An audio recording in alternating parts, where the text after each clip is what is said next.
We spend so much time trying to get the sale, book the couple, post the content, pitch the vendor, design the wedding.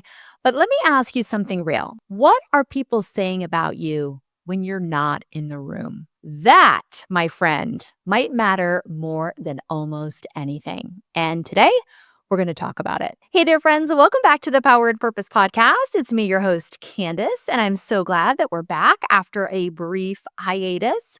Just a little heads up that we will be taking a mini break in July. I have some travels and some things that I'm doing in July, and I won't be recording the podcast.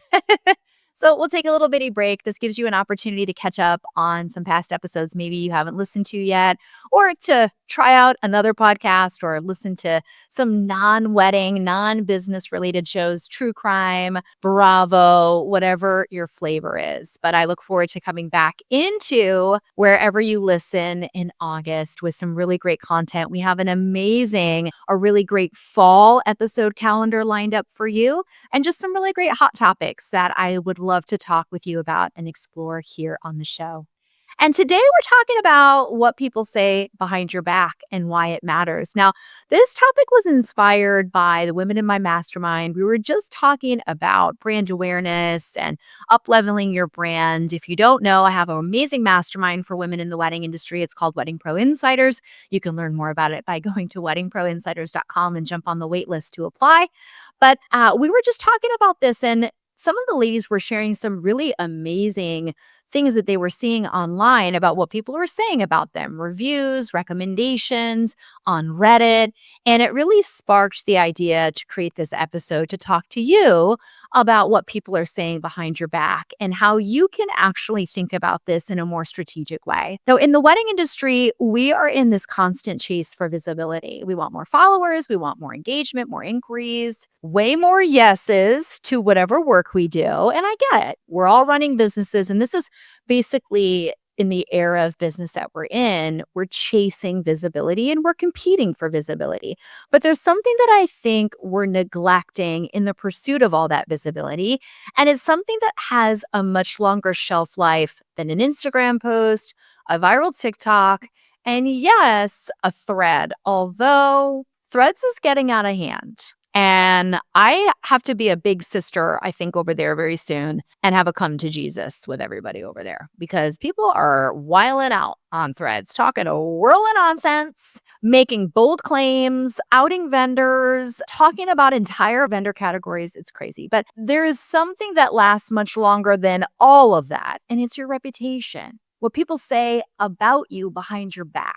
Their honest, unfiltered opinion of working with you. And that, my friend, is your marketing. And it's something that you can either build your business faster than any hashtag could ever, or it could quietly and quickly destroy your business. What people say behind your back matters in a big way. And when you are not in a room, I want people to talk about how amazing you are, how talented, creative, encouraging, how nice you are, and what a pleasure it is to work with you.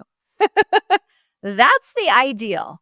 And believe it or not, you can reverse engineer some of those compliments by living in that truth. So let's talk about the problem that I'm seeing. We love the exciting parts of our job, the sales. Even if you don't like selling, you like making money. You love that cha-ching noise in HoneyBook that we so lovingly play on this podcast to remind you that HoneyBook doesn't cost you money. It's in the business of making you money. But you love the sales, even if you don't like being a salesy. You love the aesthetic stuff. You love designing, you love the pretty, you love the webinars that you get to attend or be inspired by, you love education, you love learning and learning a hack or implementing something in your business, you love tweaking your website for the 1,000th time, okay? You love whatever feels fun and creative. And that's what gets most of us into business. That's what we come to business for, is the fun. We didn't know that we'd be spending so much time just answering emails, unfortunately. But what happens when a couple books you? What happens when the hard part starts. The late night emails, the anxious mother of the bride, the vendor who dropped the ball and now you have to fix it. And you fix it in the quiet. You don't go to threads and blast people and talk all this craziness. You fix it in the quiet. You don't tell anybody that you fixed it because that's not what this is about. That, my friend, is where your reputation is built. Your reputation isn't just about being nice and professional, although I think we need more nice and professional in our industry. Okay, like we need that. It's getting crazy. It's how you follow through on the things that you promise. It's the little things like, not just how fast you respond to an email, but how you show up on wedding day, how you make your couples feel cared for. And unfortunately, whether this is fair or not, you can be good the entire time, but if you handle one thing poorly, that's what's going to stick with people. As we can see on threads, your worst day or your worst moment or your biggest mistake, unfortunately, in this day and age becomes fodder for people to talk about. And so, of course, you can't control everything people say, but I do think that you have a lot of control in what people say about you when you're not in the room. And people are going to talk about you behind your back. They're going to talk to other vendors. They're going to talk to their friends who are getting married. They're going to leave reviews. They're going to refer to you or maybe not. And when your name comes up in a vendor meeting or in a group chat or in a wedding planning subreddit, what do you want them to say about you? There's a ripple effect to what people say. And we've been talking about the ripple effect a lot because I've been thinking about the ripple effect in my patio chat with C10, which we got another patio chat coming up soon, I promise. We got to get through the craziness of summer and then we're sitting down in the patio and we're going to let it rip. But the ripple effect to what people have to say matters. I mean, there are a million little things that come up when you're working with someone for an extended period of time. A delayed email, an ignored DM, a half-hearted consultation, a tense or a slightly tense wedding day. But over time, those ripples add up. Now, if you wow a couple, they're going to tell everybody. If you're easy to work with, if you're nice, if you're kind, if you lead with empathy and kindness, if you are responsive, and responsive doesn't mean having no boundaries and like working 24/7. It just means honoring when things need a response, knowing how to prioritize, knowing how to get back to people, knowing how to uphold your contract, your end of the bargain. When you do those things, the ripple effect to that is going to be what you ultimately desire. You're building your reputation. If you leave a vendor feeling disrespected, if you leave people on red, if you do not respond quickly, if you drop the ball, you might quietly or very publicly get blacklisted from future referrals. And trust me, I hear all about this, girl, because I'm the coach that people are coming to and saying, this insert the blank vendor did this. What do I do? I'm always leading with empathy. I'm like, maybe there's something going on in their life. Like we can give them some grace and we always extend grace to people. But sometimes people really don't receive the grace and give grace back. They double down. And we have to have the hard conversation. Are we going to refer to these people anymore? And I'm very quick to be like, I think you need to let this person go. Unfortunately, I think they need to be on the do not refer list because it's obvious that they're not prioritizing priorities. And at the end of the day, we've got to work with people who are easy, kind, and on the same wavelength as we are. And unfortunately, you'll never know it happened. When you're blacklisted by people, a planner, a photographer, a venue, a florist, a caterer, you will likely never even know it happened until one day you think, I haven't worked with Candice in a while. Oh, she must have found a new photographer. She must have found a new this. And you have to wonder, what is up with that? And if you're really curious, you might think, did I do something wrong? And you might even think, should I check in? And you might want to ask, hey, I haven't heard from you in a while. I hope you're well. And listen, if there was something that came up and if you'd be open to sharing that with me or talking to me about it, I'd really like to hear. That would be growth. But also, we can try to course correct that if that's happened to you recently to make sure that doesn't happen again. Or we can make sure that the business you're building is something that people talk about behind your back in all the right ways. Because this industry is big, girl. It is competitive, but it's actually very small. It is actually quite small. And this matters now more than maybe it ever did. I mean, we're in a post-pandemic, hyper-aware, super online world.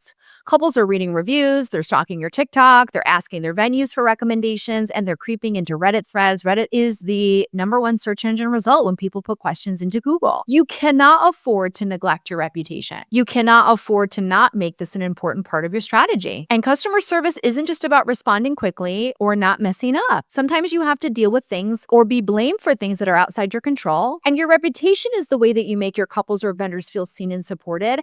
And it's not the mistake, it's how you handle it ultimately that puts you in a positive light for people. That's the one thing I used to always tell my team. And it's a lesson I learned for myself. It's not the mistake you make, it's how you handle it. And I would hold my team to that standard. I hold my team to this day to that standard. I hold myself to that standard. I hold my students to that standard. And I will hold you to that standard. It's about doing the right thing, even when no one's looking. And as a coach, like I said, I see it all the time. The businesses that plateau, not because they aren't talented, but because their reputation quietly caught up to them. And I know you're listening to this and you're thinking, I know a guy. Like, I know a guy in my market. Yeah, I don't refer to them. Their reputation quietly caught up to them. I mean, just last week, I talked about setting boundaries and how sometimes in the sales process, we are very fast to respond. And then once they book, we slow down. And this is one of my big gripes that I talk about a lot. In my coaching programs, I'm like, guys, we can't be the best at sales and the worst at delivery. And that happens. Think about when you bought something from somebody. Maybe you hired a coach and they were so great in the sale. And then, girl, when it came time to fix your problems, like they were like, yeah, here's my spreadsheet. Yeah, here's this. They just kind of left you out to dry. Or they were so good at talking about the program or something. And then you got into it and you're like, this is actually shit. This is terrible. Think about a vendor that you've recommended to your clients who were so eager to accept that referral, but then when push came to shove, they weren't showing up. It quietly catches up. And we have to be as good in the sale as we are in the delivery. And I think as an industry, we really need to make sure that we are leaning into the service part of our business. Remember my episode about setting boundaries, and we talked about this. If you haven't listened, listen and go back and just re-listen to that episode. It was an important one. I talked about hospitality. Now we're losing this sense of hospitality in our industry, which is what our industry is based on. I mean, we're right there alongside restaurants and hotels. I mean, we're hospitality. And more than ever, our marketing, more than our sales, more than any other stuff, we have to lean into the service part of our business. So here's my challenge for you this week. I want you to start thinking about how you can begin to build a reputation that works for you when you're not in the room. At the next networking event that you couldn't make, or when your name pops up in a call, are they going to be like, oh, love Candice. She's so fun. She's so great. She's so great. Or are they going to be like, oh, she's so hard to work with. She's so opinionated. She's on Threads bitching all the time, but her closet isn't clean. You know, like, are people going to be like, ugh, or are they going to be like, oh, love her? You know, one of the key ways that you maintain brand reputation is that you stay out of the bullshit. That's one way to really elevate your brand reputation, is you stay out of the mess. You stay out of the messy group chats, the messy Instagram threads. When people want to talk shit about somebody, you don't take the bait. You're like, oh, okay. You change the subject. You act disinterested. Even if you agree with the person, you don't let your feelings be known because it's none of their business how you feel about stuff. You are very neutral and you stay focused on your clients and your work, and you surround yourself with positive people. That is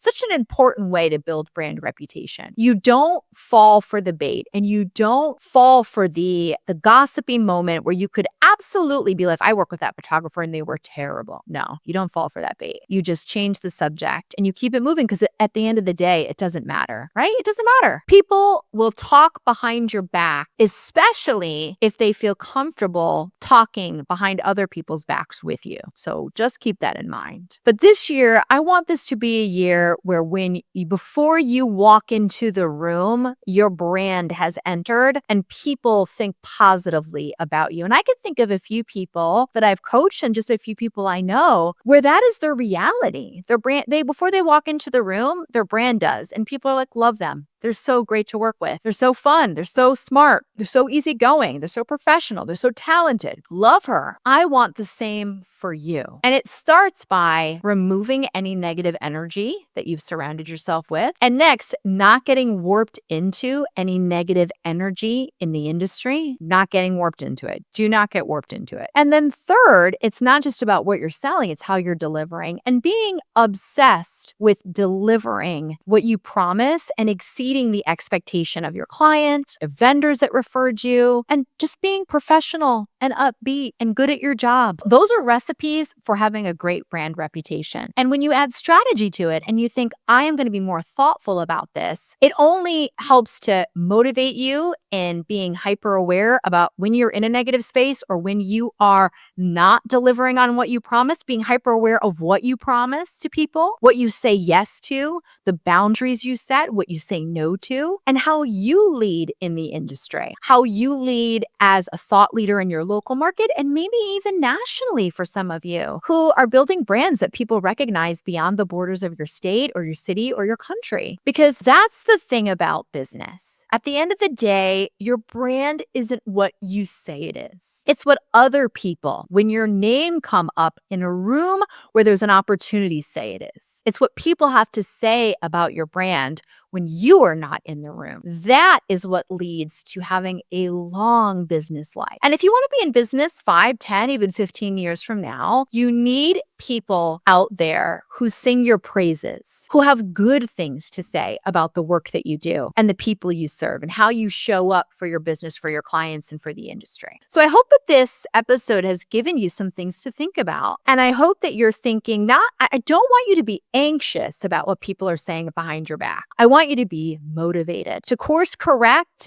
any negative things people might say, to eliminate any gossipy or negative influences in your life, quite frankly, to keep to yourself for a lot of things. You know, there are so many amazing, talented people out there who just keep to themselves and they don't get involved in all the bullshit, and they're so successful. They have amazing brands, they have crazy, awesome clients, they do beautiful work, people admire them and look up to them, and they're just not out here in all this messiness. And you might not even know about them, and that's okay, because the people who do know about them have the nicest things to say. So all that to say, you don't have to be so visible that you're in every group chat and on every thread, in every hot take or every big conversation, and that you keep your eyes focused on your own paper and the legacy that you are building and the purpose that you have for your work. And you also just keep in mind that I want people to say when I'm not in the room that I'm honest, that I'm trustworthy, that I am a nice person, that I keep my commitments, that I keep my promises, maybe that I'm fun, I'm nice to be around, I make wedding days feel good, I'm a team player, a partner, an advocate, that I care about the work, about the clients, about the people, about the legacy that they're building, and that I'm easygoing and nice to work with, and that I'm part of the community that people want to be around. If you can make that happen for yourself, you will never have a shortage of referrals. You will never have a shortage of clients. I promise you. So the question remains, what are people saying about you when you're not in the room? All right, friends, thanks for listening to today's episode. I'm excited to touch base with you back in August when we're back here on the podcast. Stay tuned. We have some really fun things to share. Have a good July. Have a good little summer break, and I'll see you back here. I want to remind you there's so much power in your purpose, and I'll see you next time.